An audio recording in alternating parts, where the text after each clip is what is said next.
So to stream your Bambu printer feed directly to your Streamlabs or OBS studio software, you'll want to first make sure your printer is hooked up to BambuStudio and connected on the same network.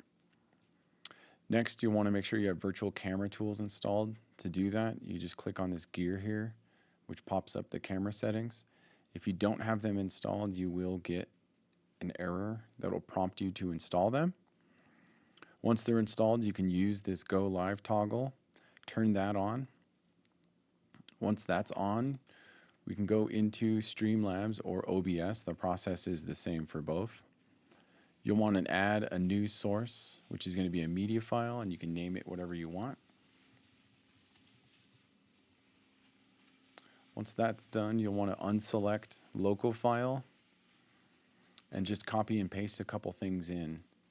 The first one goes into the input spot, and you'll need to just change your username.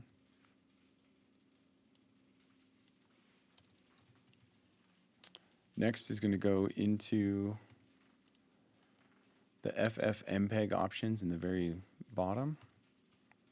Go ahead and copy and paste both of those in. Once you do that, the feed should spring to life. You can close that, do whatever you want with the feed.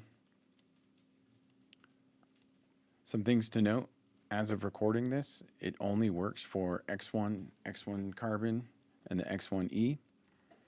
And according to Bambu Labs, it's temporarily not supported for the H2D, H2S, and the P2S printer, but they say that should be coming soon if it's not already available.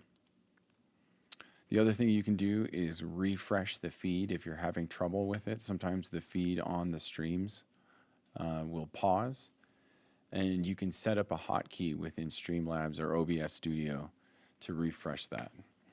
I think that's it. I hope that helps. Thanks.